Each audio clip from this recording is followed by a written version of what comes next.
Œuvre choisie de Mao Tse-tung, tome 5. Période de la Révolution et de l'édification socialiste. Vive la grande unité du peuple chinois.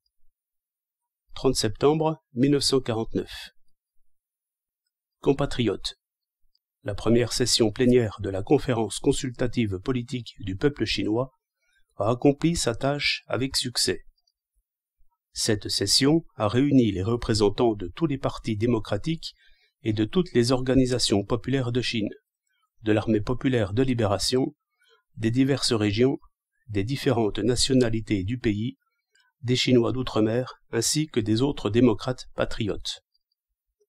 Elle incarne la volonté du peuple tout entier, elle est l'expression de sa grande unité, une unité sans précédent.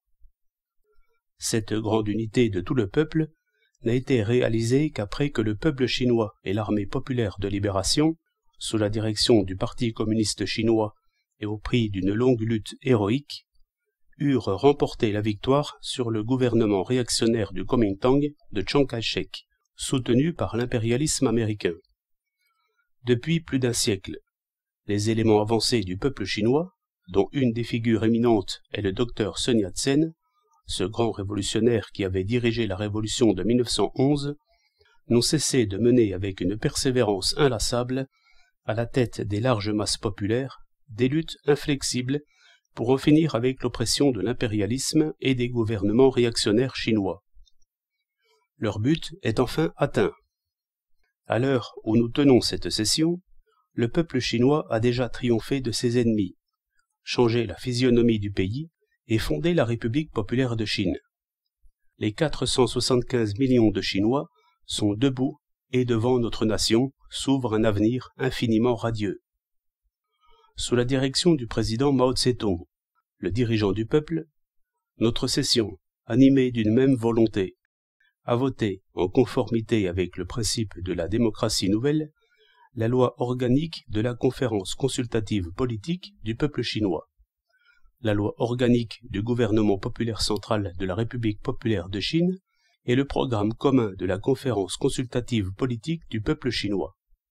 Elle a désigné Pékin pour capitale de la République populaire de Chine, adopté le drapeau rouge à 5 étoiles en tant que couleur nationale et la marche des volontaires comme hymne national actuel, décidé d'introduire en République populaire de Chine le calendrier en usage dans la plupart des pays. Elle a élu le Comité national de la conférence consultative politique du peuple chinois et le Conseil du gouvernement populaire central de la République populaire de Chine. Une ère nouvelle s'est donc ouverte dans l'histoire de la Chine. Compatriotes, la République populaire de Chine est proclamée et notre peuple a maintenant son propre gouvernement central.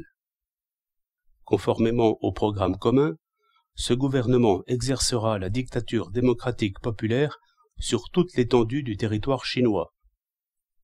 Il commandera l'armée populaire de libération pour mener la guerre révolutionnaire jusqu'au bout, liquider le reste des troupes ennemies, libérer tout le territoire et accomplir ainsi l'œuvre grandiose de l'unification de la Chine.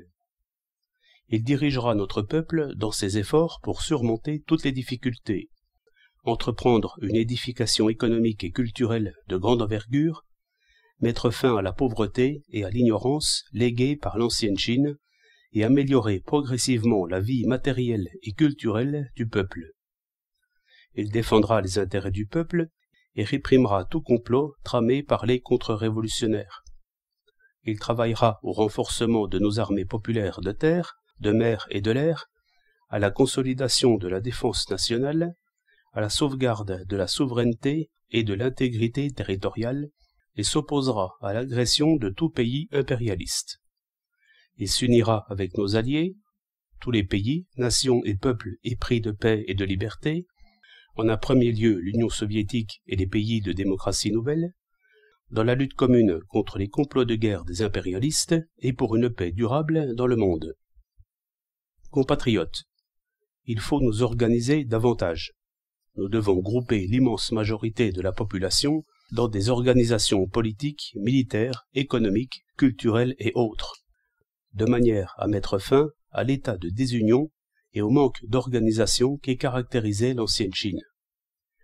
nous devons mettre en œuvre la grande force collective des masses populaires pour soutenir le gouvernement populaire et l'armée populaire de libération, et édifier une Chine nouvelle qui soit indépendante, démocratique, pacifique, unifiée, puissante et prospère. Gloire éternelle aux héros du peuple tombés dans la guerre populaire de libération et la révolution populaire. Vive la grande unité du peuple chinois, vive la République populaire de Chine, vive le gouvernement populaire central.